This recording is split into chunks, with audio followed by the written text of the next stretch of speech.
Hi.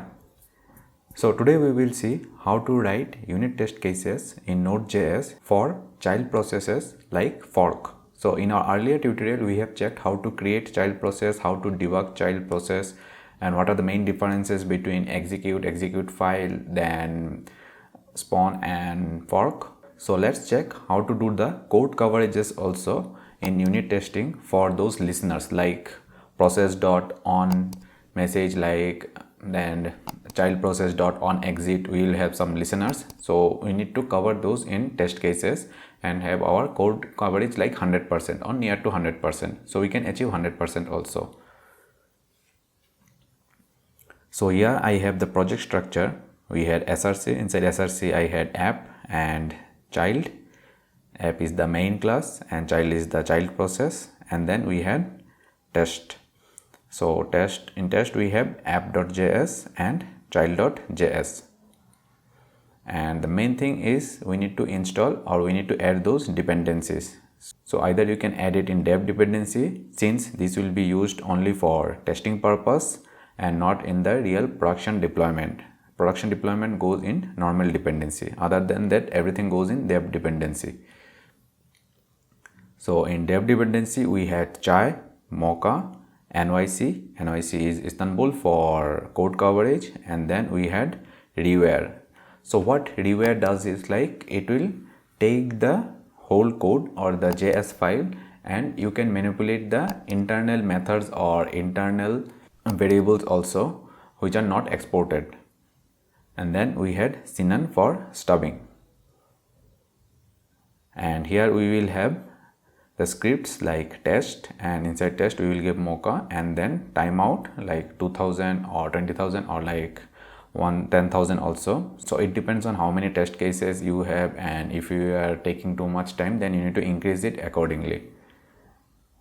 And we had then code coverage which will run test like NYC npm run test. So I will close this package.json. Then we have our main function app.js. So main thing what you need to consider is like you need to wrap everything inside a function. You can't export the main. Suppose you are omitting this, and then also you can run the app.js, but while using Rewire it will throw error because it will try to load it, so that using Rewire you can later restore the original functionalities. So we had already wrapped it inside main. It can be any function. And then we had created the child process and we had sent the message, and we will receive the message from child process, and if the child process exists then we will just print it out. So these are the listeners. This part and this part is the listener, and when child process.send is invoked, it will invoke this process.on message, and this listeners will be calculated. So this is my child process, and also for child process also we need to put it under a function. So we may or may not export the function, that is not necessary. Then we had our test cases. So if you see package.json, here we had used Mocha then test. So by default it will look for all the test cases inside test folder. Else you need to explicitly mention here in which folder to look for. So here we had app.js, which is the test file. We will first import Rewire, and then we will rewire app.js. We will use Sinan and event emitter, and then we had child process. So child process is actually not required. If you are using sinan.stub instead of Rewire, then we can use those child process, else it is not required.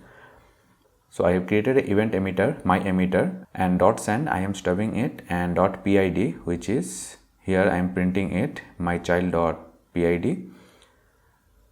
So I have assigned it like my birthday. Don't forget to wish me on the same date. And then we are rewiring it. So if you want to restore it, the best practice is to restore after you rewire, like before and after. So you can use like rewire.get and get the fork, what it is doing, and then we can restore it. Okay, so in rewire what we are doing is like we are using, or we are telling to rewire the fork, the behavior of fork. So here we had fork. So what I will do is like I will assign synon.stub and it will return me, once this is invoked, this, so it will return me the emitter, which is new emitter, and .send is a stub and .pid is 17.10. so once we run it, rewire.main app, so we are running this main app, it will register those listeners, like on message it will register this listener, and on exit it will register this listener, and when we emit it, it will emit these two messages and it will be printed in these two lines.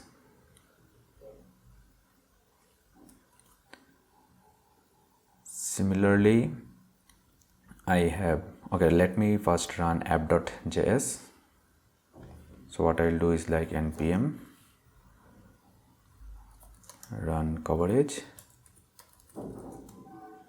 and then I can specify like test and then app.js.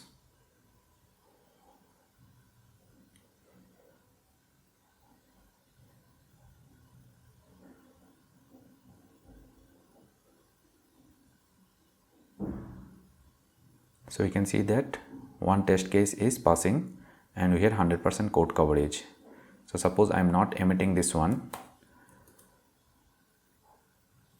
and run the application or run the test case. So you can see that checking the process ID, so it is being invoked, like this process ID has been printed, and we had message from child, this part is also invoked with mssg, and child process terminated exxit exit, child process got terminated exit. So this has been invoked by this emitter. So our second test case also ran, and we can see that if we are not emitting exit, then our line 15 is uncovered, which is this listener. So main thing what we did is like we first rewire or change the behavior of fork, and then ran the main function or the exported function which we'll have, and then we just emitted those once it is registered or once the listener is registered. Similarly, if we go to child.js, so in child.js we had mainly process.on message and process.send. So here I had another thing like where like hh equals to dd. So we can have like various functionalities, like sometimes we set if else statement and we need to tweak those if else statement. Then using rewire we can do it very simply.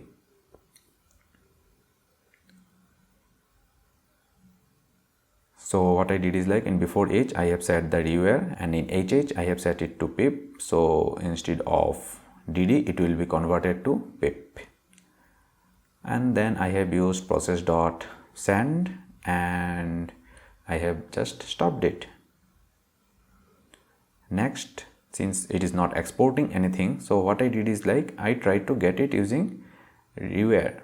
So rewire child, and I am getting these invoke functionalities or this invoke method. Then I will call this invoke method, and once this invoke method runs through this, it will register this process.on listener, and once I emit it, it will emit mssg. So let's run it. Instead of app.js we will have child.js.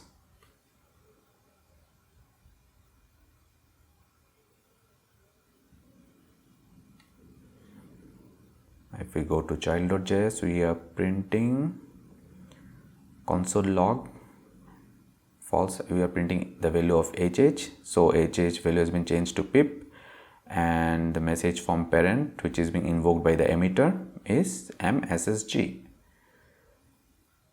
Instead of process, we can use like event emitter, like how we have used in app.js test file. Similarly, we can use emitters also here, but to keep it more simple, I have just used process.emit and it emits message. So if I don't use pip here and if I remove this rewire and run this application again or the test files, so you can see that the code coverage is 100%. So you can see that the message is DD because we didn't change the behavior here. So this is how using event emitter and using rewire we are able to change the behavior of the child process and the main process. So that's all for this tutorial. If you like my video, then don't forget to hit the like button and don't forget to subscribe to CodeSpace. See you again next time.